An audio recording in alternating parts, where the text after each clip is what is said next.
Good afternoon. Today I'm presenting my annual report for 2021, and this is the annual report. And of course, I'm presenting this report in the light of the very serious developments we have seen in Ukraine with the Russian invasion. The annual report covers our work to strengthen NATO's deterrence and defense, support for our partners, and our adaptation for the future. In the last months, our security environment has dramatically worsened. President Putin's brutal invasion of Ukraine is shocking, but it is NATO shared intelligence publicly and repeatedly warned that Russia was poised to launch a full-fledged of Ukraine. We prepared for the worst, but worked hard for the best. We made every effort to engage Russia in dialogue, but mostly turned us down and ultimately decided to cut diplomatic ties. Last fall, we also took action to heighten the readiness of our forces, deploy more troops to the eastern part of the alliance, and stepped up our support to Ukraine. This built on NATO's long-standing assistance to Ukraine's forces and institutions. Over the years, allies have trained tens of thousands of Ukrainian troops, provided modern equipment and support. The Ukrainian forces are now bigger, better equipped, better trained, and better led than ever before. And they are putting their equipment to use on the front lines with courage that has inspired the world. We have that Russia will scale down military operations around Kiev and in northern Ukraine. But Russia has repeatedly its intentions. So we can only judge Russia on its actions, not on its words. According to our intelligence, are not withdrawing, but repositioning. Russia is trying to regroup, resupply, and reinforce in the Donbas region. At the same time, Russia maintains pressure on Kiev and other cities. So we can expect offensive actions bringing even more suffering. Russia must end this senseless war, withdraw its troops, and engage in talks in good faith. NATO's core task is to protect and defend. In recent years, we have implemented the biggest reinforcement of our collective defense in a generation, with particular focus on the eastern. We also developed new military plans for our deterrence and defense. All of this allowed NATO to respond quickly and decisively of Ukraine. We activated our defense plans within hours of the invasion.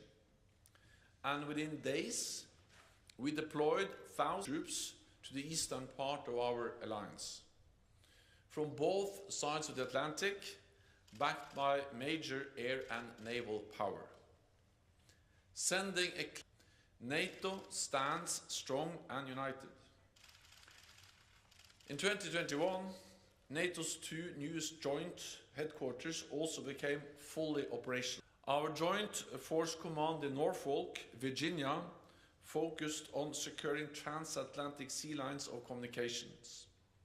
And our joint support and enabling Germany, supporting the rapid movement of troops and equipment into and across Europe. Throughout 2021, our forces remained vigilant. We sustained missions and deployments, including multinational battle groups, air and naval patrols, and missions in Kosovo and in. Last April, following close consultations among all allies, we announced the withdrawal of the rescue support mission from Afghanistan. August, following the rapid collapse of the Afghan political and military leadership, we launched one of the largest airlifts in history, evacuating 20,000 people over the course of 3 weeks. Around 2,000 Afghans who have worked for NATO have now been resettled in countries.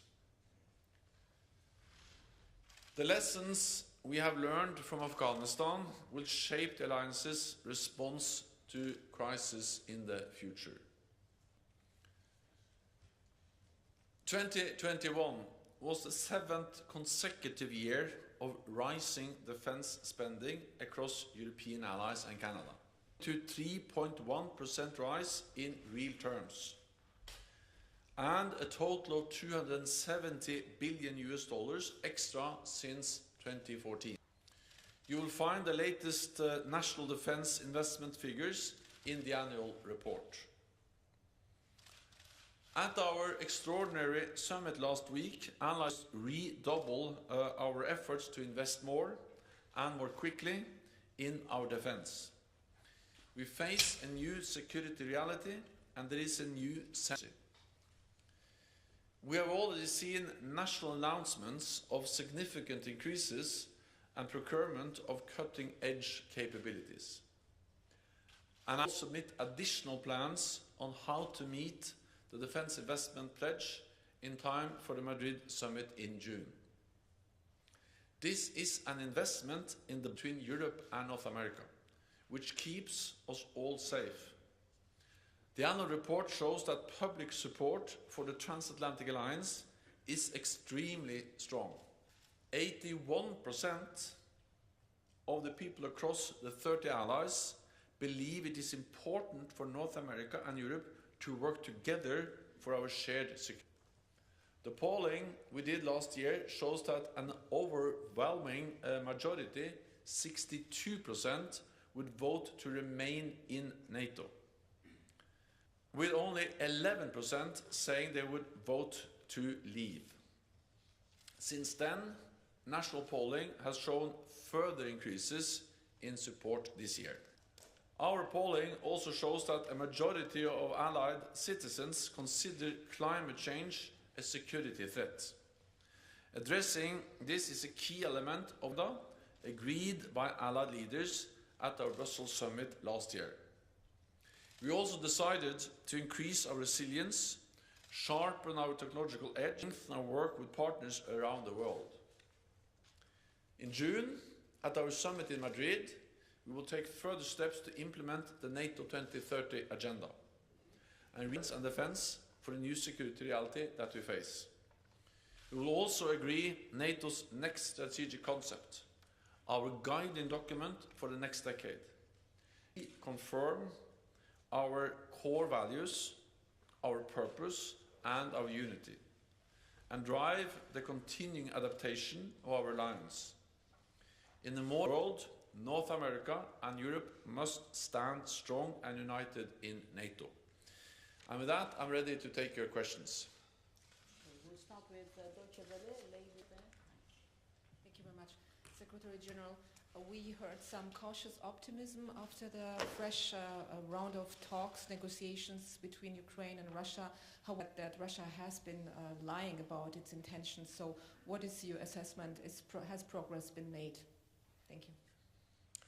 Also, I welcome all efforts to try to find a political, senseless war, including the recent talks in Turkey, and I will also thank Turkey for hosting those talks. At the same time, it is obvious that we have seen little willingness from the Russian side to find a political solution. What we see is a continued invasion of Ukraine. We see continued shelling of cities, and we see that Russia are repositioning some of their troops around, most likely to reinforce their efforts in the Donbas region. So we need to judge Russia on this, not on their words, and it remains to be seen whether there is any real willingness from the Russian side to find a political solution. Let me add one more thing, and that is that, of course, There is a close link between battlefield and what is going on around the negotiating table. And NATO allies provide support to Ukraine to also strengthen their position at the negotiating table. Okay, we'll go to Interfax Ukraine, lady in red in the last row. Thank you, Anna. Secretary General, I do believe it's just Ukrainian army surprised everybody, not only in Kremlin but also here. Given that Ukrainian military not only defending country but starts going into attack, counter-attack, don't you think that it is time for allies to provide to Ukraine offensive weapons? Thank you. NATO allies have supported the Ukrainian armed forces for many years. Allies have trained tens of thousands of Ukrainian soldiers, and they are now under the invading Russian forces. Provide modern equipment, different types of weapons, and also supported the station of the Ukrainian armed forces. And this has helped to make the Ukrainian army stronger, better equipped, better trained than ever before. But of course it is first and foremost the commitment of the Ukrainian soldiers, men and women in uniform, that has enabled them to resist, to stand up against the Russian forces. And this courage, the strength, the commitment of the Ukrainian armed forces has impressed and inspired the whole world. And therefore I really pay my tribute to the courage of the armed forces of Ukraine, the people of Ukraine, and the political leadership of Ukraine, not least represented by NATO allies have also stepped up our support, military support to Ukraine after the invasion, with also weapon systems, advanced air defense systems, anti-tank systems, and other ammunition, fuel, and many other types of weapons and military support. A real difference on the battleground every day. Of course, this equipment, these supplies are key for the advances and the Ukrainian army has been able to show since the invasion 5 weeks ago. We'll go to Associated Press, gentleman standing in the back. Yeah. From Associated Press. A week ago, you warned us about the possible use of chemical weapons by Russia. Have you seen any new evidence that this will happen? I'll be very careful speculating too much about the likelihood, but what I can say is that any use of chemical weapons will be a blatant violation of international law. It will change the nature of the whole conflict, and the NATO allies have also made it very clear that, of course, that will have severe NATO allies have also provided some support to Ukraine to help protect against chemical and biological warfare, protective equipment to detect and identify a chemical attack. But on the likelihood, I will not speculate. I will only say that any use of chemical weapons will be absolutely unacceptable. To Adi, the Italian news agency. Yes, thank you. Brahim Arad, AG, Italian news agency. In Italy, there are discussions between the political parties that lead the government because an important party does not want to the defense expenditure to the 2%. There is a compromise for saving the government that the compromise is to the NATO target by 2028 instead of 2024. How do you judge this compromise? And there is a date in which countries must be reach the 2% of defense spending. Thank you. First of all allies agreed at the summit that we need to meet the pledges we have made together in 2014 to increase defense spending, and also the guideline of 2%. I welcome any from Italy on further increases in defense spending. All allies have increased defense spending, And of course, Italy makes a difference because you have a strong and big economy. So of course, any increases from Italy has an impact on the total defense spending of NATO. But I think, without going into the specifics of the compromise we negotiated in Italy, I will only say that I think what we see now in Italy and across the alliance is a new sense of urgency. It demonstrates an increased understanding of the need to invest in our security. NATO allies agreed back in 2014 to increase defense spending after the illegal annexation by Russia of Ukraine and Russian military aggression against Ukraine 8 years ago. But I think, so we knew that we needed to invest more before the Russian invasion of Ukraine this year, but of Ukraine a few weeks ago has just highlighted even further the need to invest in defense, and I welcome increased defense spending from Italy, a highly valued NATO ally. Go to Rai. Thank you. Marilu Lucrezio, Rai. Secretary General, it seems that the negotiations have not gone well, so it will be, we need time to put a war, the end, this war end. NATO time frame until when we can continue to supply weapons to Ukraine. Thank you so much. We need to continue to supply to Ukraine. NATO allies will continue to provide supply weapons to Ukraine as long as necessary. This is extremely important because Ukraine is fighting a war for freedom, for shared values. And therefore we have supported Ukraine for many, many years. NATO allies stepped up the support actually before the invasion because reliable intelligence about the likelihood of a Russian invasion as of last fall. And then after invasion, allies have stepped up further, and more allies are now also bringing weapons, military aid, humanitarian financial support to Ukraine. And there was a strong commitment from the NATO summit last week to continue to support Ukraine, also with military support. And we need to do that because what we see is that Russia continues to pursue the conflict in Ukraine. It is good that talks are going on, but so far we have seen no real change in the Russian main objective, and that is to have a military outcome of the conflict, and they continue to pursue a military outcome. So we need to be ready to continue to provide support to you. Ukrainian news agency here. Yeah. Dmitry Shkurko, National News Agency of Ukraine.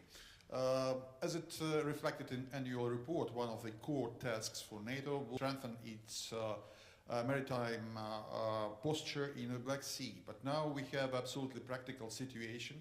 The Russian Navy not only have some kind of maneuver assault operations in Odessa and Nikolaev, but also effectively blocking the cargo ships with the grain in Ukrainian ports. So that my question is NATO going to some kind of review its maritime policies to make it more effective to support the freedom of navigation? Thank you. The Black Sea is of great strategic importance for NATO. We have three NATO allies, which are littoral states, Bulgaria and Romania, and then we have two close partners, Ukraine and Georgia, all littoral states to the Black Sea. So the Black Sea is of great importance for NATO. We all see, and the harbors of Ukraine are also key for the export of grain and food to the rest of the world. So the Russian blockage of Ukrainian ports is not only a big problem for Ukraine, but it's a problem for people all over the world, and it's causing a spike, a high increase in the food prices all over the world. It's extremely important that this blockage ends, and that Ukraine again is freely allowed to export grain to the world market to reduce prices of food globally. And this of course makes the Russian blockage of Ukrainian ports an issue that matters for actually the whole world, the wealth and the livelihood of people globally. NATO allies are bettering the situation in the Black Sea, and we are working with also NATO allies are present in the Black Sea. We have the three little states. We do air surveillance, and of course this highlights just the importance of ending the war to enable normal commercial traffic in the Black Sea. Lady in red. Dominika Chasic, I have a question about Kaliningrad, because we heard a few times in Russian state TV, but not only, that Russia plans to explore a corridor to Kaliningrad, and do you consider this as a real threat for Poland? And if I make a question, have a second question about Finland. Just a few minutes ago, we realized that Finland will possibly apply for the membership of NATO, and the decision should be taken on the end of May. And could you comment very much? Also on Kaliningrad and any land corridor, of course, we are there to protect all NATO allies. That includes also, of course, the Suwalki Gap and both Polish and Lithuanian territory. So to make sure misunderstanding or miscalculation in Moscow about that, we have significantly increased our presence in the eastern part of the alliance, and also NATO leaders, when they met last week, they also started or asked our military commanders for options for how to further and strengthen our presence in the eastern part of the alliance, because we face a new reality and we need a more long-term deterrence and defense, including the presence in the east. So we are there to ensure that Russia doesn't use Kaliningrad or any text to launch any kind of aggressive actions against any NATO ally. On Finland, NATO supported the fundamental right of every nation to choose its own path. And that includes, of course, the right for Finland and also Sweden to decide to not, as has been their policy for decades, and we have total respect of that. But of course we also will respect if Finland decides to change, and that we are now ready to apply for membership. This is a Finnish and only a Finnish decision, sovereign decision by a sovereign democratic state to make. The conclusion. Finland is a very close partner. There are no other partners than Finland and Sweden.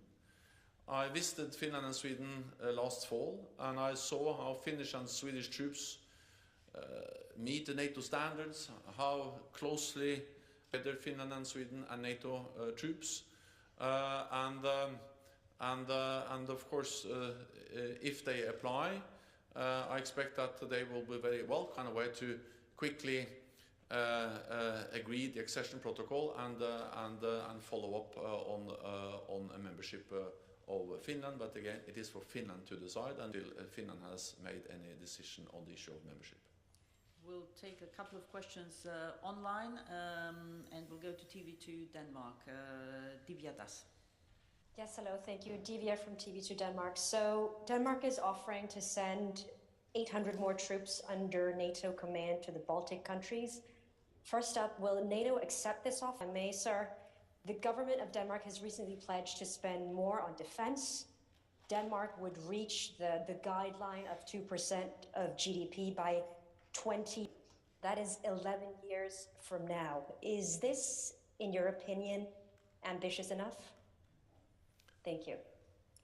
Denmark is a highly valued contributing to our shared security in many different ways.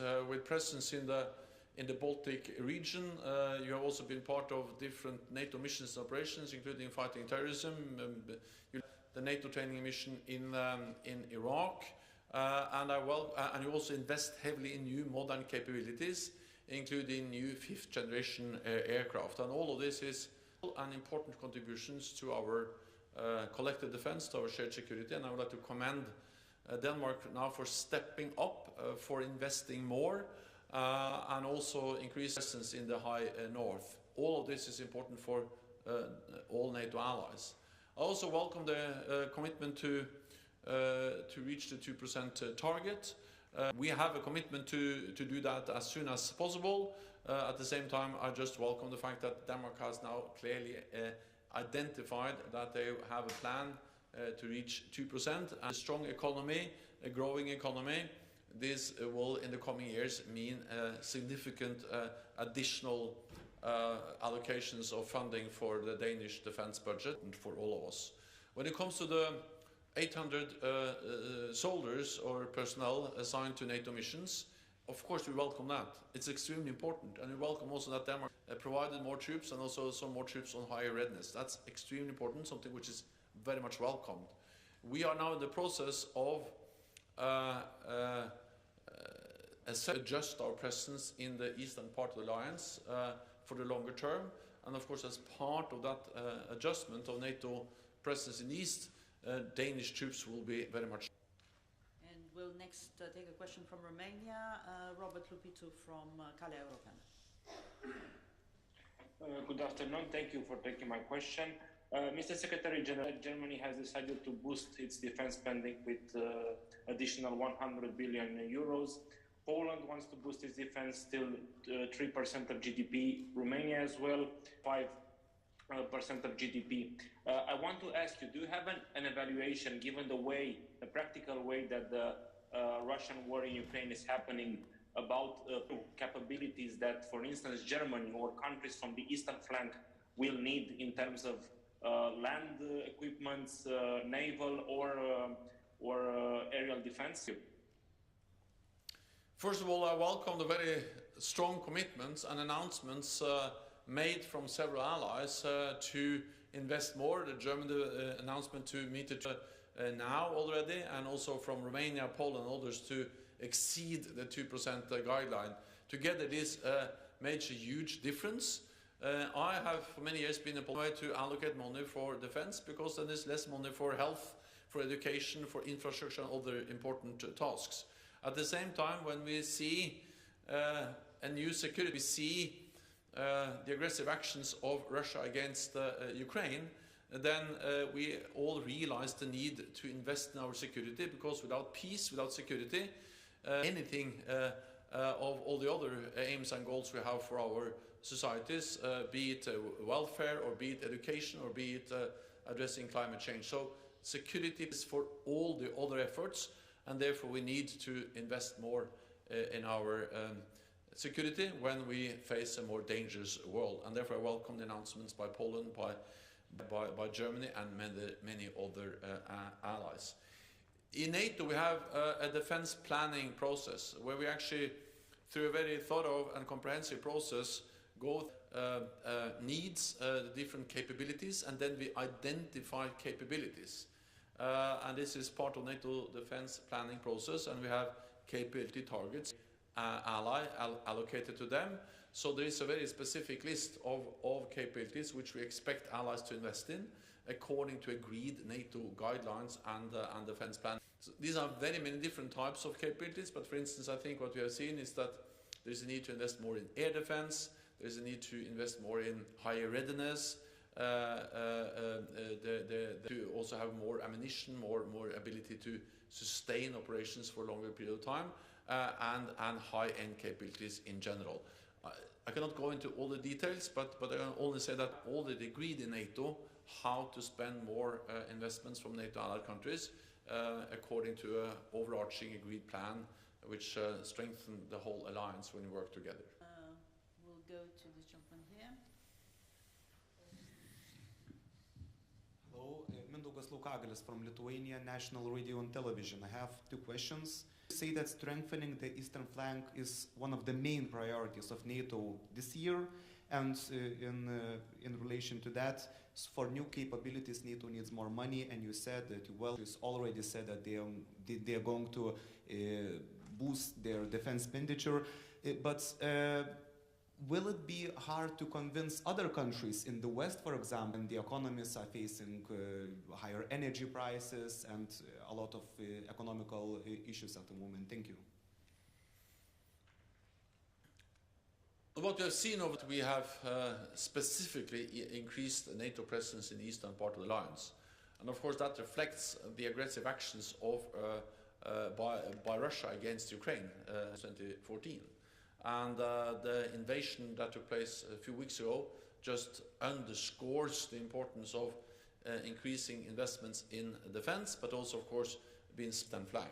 That's the reason why we for the first time in our history have combated the battle groups in Lithuania and in all the Baltic countries, why we have air policing and more naval, also why we actually starting last fall and especially after the invasion of Ukraine on the 24th of February, we have increased significantly our presence. The size of the battle groups, we have now 100,000 US troops in Europe. We have 40,000 troops on the direct NATO command, most of them in the eastern part of the alliance, and we have hundreds of thousands of troops across the whole alliance on heightened alert. So yes, the focus has been, and I expect will continue to be, very much on the eastern. Having said that, I think it's important also to underscore 2 points, or to highlight 2 points. One is that our security is indivisible. It is interlinked. For instance, when we are focused on the transatlantic bond, or do we see now the cold response exercise going on in northern Norway, taking place there, that's about the north. But it's also very much about the link between North America and Europe, protecting the sea lines of communications between North America and Europe. They are important for the eastern flank. So I think to try to divide this security of this alliance too much into the east and the west and north and the south is wrong. We are in this together, and what happens in the west, what to do in the east, what happens in the north is important for what we can do in the south or in the east. So we are one alliance. We have a 360 degree approach, and of course we'll see instabilities, we see terrorist threats, and we also see actually more presence of Russia in the south. We see them in Syria, we see them in Libya and elsewhere. So yes, we have increased our presence in the east. We need a 360 degree approach. We need to address all the challenges from any direction, and what we do in one part of the alliance actually matters for the rest of the alliance, and that is why we asked our military commanders to have an overall assessment for a more longer term adjustment of our deterrence and defense in light of the fact that we see normal new security reality for our alliance. Okay, we'll take 2 final questions over there. Brussels morning, blonde lady there. Thanks. Thank you very much, Lailu Mossadit from Brussels Morning. Secretary General, you said that a lot about Afghanistan, usually support mission, evacuation, and also lesson learned. NATO shared this with every country, including Pakistanis general, but not talking with the Afghan authorities and also in Afghanistan, because we know the relation between Taliban and Pakistan. If the general from Pakistan gave some lesson learned and some ID, it's always negative. And I think that also this is like a mistake again, that you are sharing everything with the countries neighboring in Afghanistan, not with the Afghan authorities. And now there is more relation between Taliban, China, and Russia. How do you see the future of this China, Russia, and Taliban? Is there any impact for the NATO with these countries like involved in that? Thank you.